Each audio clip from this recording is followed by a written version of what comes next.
नमस्कार, बहुत स्वागत है आप सभी का। मैं आपके साथ अस्मिता दुबे और बुलेटिन की शुरुआत करेंगे इस वक्त की बड़ी खबर के साथ। राजधानी दिल्ली में कोरोना के 100 से अधिक मामले दर्ज हुए हैं। एक बार फिर कोरोना डराना शुरू कर चुका है। दिल्ली में कोरोना के 104 एक्टिव मामले मिले हैं। बीते एक हफ्ते में 99 नए मामले सामने आए हैं। महाराष्ट्र में कोरोना के 300 मामले हैं, तो महाराष्ट्र में अब तक कोरोना की वजह से 4 लोगों की मौत भी हो चुकी है। इस वक्त की बड़ी और अहम जानकारी, मध्य प्रदेश में कोरोना के 2 मरीज मिले हैं, तो उत्तराखंड में अब तक कोरोना के 3 मरीज सामने आ चुके हैं। तो बड़ी और अहम जानकारी से आप सभी को रूबरू करा रहे हैं, जहां एक बार फिर कोरोना डराने लगा है और ऐसे में एक के बाद एक अलग अलग जगहों से कोरोना के मरीज मिलते हुए नजर आ रहे हैं। लेकिन महाराष्ट्र में चिंताजनक स्थिति देखने को ये मिली कि 4 लोगों की कोरोना की वजह से मौत भी हुई है। 300 के पार वहां पर आंकड़ा पहुंच चुका है। दिल्ली में लगभग 100 के पार आंकड़ा पहुंच गया है। तो वहीं मध्य प्रदेश की अगर बात की जाए तो मध्य प्रदेश में भी 2 मरीज की पुष्टि हो चुकी है।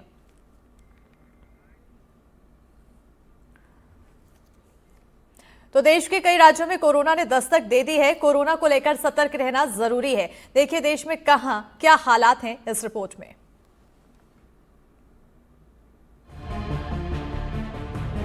देश के कई राज्यों में कोरोना का वायरस दस्तक दे चुका है। एमपी और छत्तीसगढ़ भी अब इससे अछूता नहीं है। लिहाजा सबसे जरूरी इन 5 बातों का ख्याल रखें।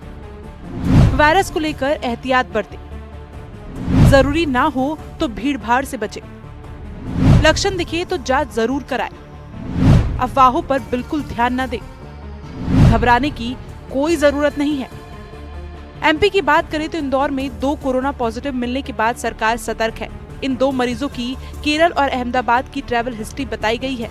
इंदौर में पहले भी 3 कोरोना केस सामने आए थे। छत्तीसगढ़ के रायपुर में भी कोरोना का केस सामने आया है। रायपुर के लक्ष्मीनगर का एक व्यक्ति कोरोना पॉजिटिव पाया गया है। मरीज को आइसोलेशन में रखा गया है। इंदौर या रायपुर के किसी भी केस में मरीज के लिए खतरे जैसी कोई बात नहीं है। बहरहाल देश भर में कोविड के केस 1000 पार कर चुके हैं। लिहाजा स्वास्थ्य विभाग नेशनल लेवल पर भी नजर रख रहा है और जरूरी एडवाइजरी जारी की है। एनडीटीवी के लिए ब्यूरो रिपोर्ट। तो मामले बढ़ते देख भोपाल में कोरोना को लेकर एहतियात बरती जा रही है। अस्पतालों में ऑक्सीजन के पुख्ता इंतजाम कर दिए गए हैं। देखिए एनडीटीवी संवाददाता निहारिका शर्मा की रिपोर्ट। मध्य प्रदेश में एक बार फिर कोरोना ने दस्तक दी है। इंदौर में 4 नए मरीज मिले हैं, जिनमें से 2 इंदौर के स्थानीय निवासी हैं तो 2 बाहर के हैं। शनिवार को सूरत की 7 वर्षीय बच्ची और उज्जैन की 47 वर्षीय महिला की कोविड रिपोर्ट पॉजिटिव आई थी। दोनों ने निजी प्रयोगशालाओं में कोरोना की जांच करवाई थी। महिला अन्य बीमारियों के इलाज के लिए उज्जैन के एक अस्पताल पहुंची थी, जहां से सैंपल जांच के लिए इंदौर भेजे गए थे और जांच में रिपोर्ट पॉजिटिव आई थी। वहीं बच्ची को अन्य बीमारियों के चलते इंदौर लेकर आए गए थे। इलाज के पहले वहां पर कोरोना की टेस्टिंग की गई, लेकिन कोरोना पॉजिटिव मिला, जिसके बाद अब बच्ची का भी कोरोना का इलाज जारी है। दोनों के ही सैंपल जीनोम सीक्वेंसिंग के लिए भी भोपाल भेजे गए हैं, क्योंकि JN1 वेरिएंट की लक्षण भी पाए गए हैं। ऐसे में उसकी शंका होते हुए उनकी सैंपल रिपोर्ट जो है उसे भोपाल भेजा गया है, ताकि भोपाल में जांच हो सके कि कौन सा वेरिएंट है और कितना खतरनाक है। हालांकि CMHO डॉक्टर भूरे सिंह सेतिया के अनुसार जो चारों ही मरीज मिले हैं वे चारों ही ज़्यादा संक्रमित नहीं है, यानी कि चारों ही जल्दी ठीक हो जाएंगे, जिनमें से 3 होम आइसोलेशन में है तो एक महिला उज्जैन के अस्पताल में भर्ती है। जो उज्जैन और सूरत के मरीज हैं उन्हें इंदौर की लिस्ट में शामिल नहीं किया जाएगा, लेकिन चूंकि इंदौर में ही पॉजिटिव पाए गए थे, इसके चलते उनको इंदौर की प्रायोरिटी लिस्ट में ज़रूर रखा गया है। एक हैरान करने वाली बात यह है कि 2 मरीज केरल से वापस आए थे। केरल से आने के बाद दोनों को ही खांसी और सर्दी हुई।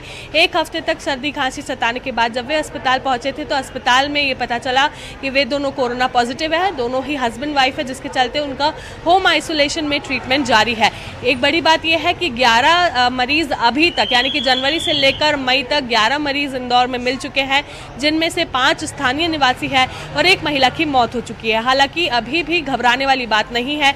इंदौर में अस्पतालों में तैयारियां पूरी कर ली गई है और साथ ही में ये भी देखा जा रहा है कि कोई भी मरीज अगर संक्रमित खांसी और सर्दी का भी है तो उसकी कोरोना रिपोर्ट जांची जाए, ताकि पता चल सके कि अगर वो कोरोना पॉजिटिव है तो उसे किस तरह का इलाज देना है और साथ ही में कोरोना कितना घातक है। चूंकि JN1 वेरिएंट पूरे देश में पाए जा रहे हैं, इसके चलते इंदौर में जो मरीज मिले हैं वे JN1 पॉजिटिव है या नहीं, इसके लिए उनकी जांच रिपोर्ट अब भोपाल भी भेजे गए हैं, सैंपल भी भेजे गए हैं ताकि जल्द से जल्दी पता चल सके और इस मामले में आगे की जांच की जा सके। कैमरामैन रिजवान खान के साथ निहारिका शर्मा, NDTV। और इस बीच इंदौर से बड़ी खबर है, जहां कोरोना के 2 नए मरीज मिले हैं। दोनों मरीज इंदौर से हैं, तो बाहर के रहने वाले यहां पर बताए जा रहे हैं। इंदौर के बाहर के रहने वाले दोनों मरीज हैं। तो इंदौर में हुई थी दोनों मरीजों की जांच। 7 साल की बच्ची की कोविड रिपोर्ट पॉजिटिव पाई गई है, तो 47 साल की महिला की रिपोर्ट भी पॉजिटिव आई है। बड़ी खबर, इंदौर में कोरोना के 2 नए मरीज सामने आए हैं। हालांकि दोनों ही मरीज इंदौर के बाहर के रहने वाले बताए जा रहे हैं। बताया भी जा रहा है कि ये दोनों केरल से इंदौर आए थे, जहां उनकी जांच की गई थी। बताते चले कि 7 साल की बच्ची और 47 साल की महिला की रिपोर्ट पॉजिटिव आई है और महिला उज्जैन की रहने वाली है, तो वहीं उसका इलाज चल रहा है, जबकि बच्ची सूरत की रहने वाली है। 2 दिन में 4 मरीज सामने आने के बाद स्वास्थ्य विभाग भी पूरी तरह से अलर्ट हो गया है। तो बड़ी खबर से आप सभी को रूबरू करा रहे हैं, जहां आपको बताते चले कि मध्य प्रदेश में 2 कोरोना के मरीज मिले हैं और ऐसे में ये दोनों ही मरीज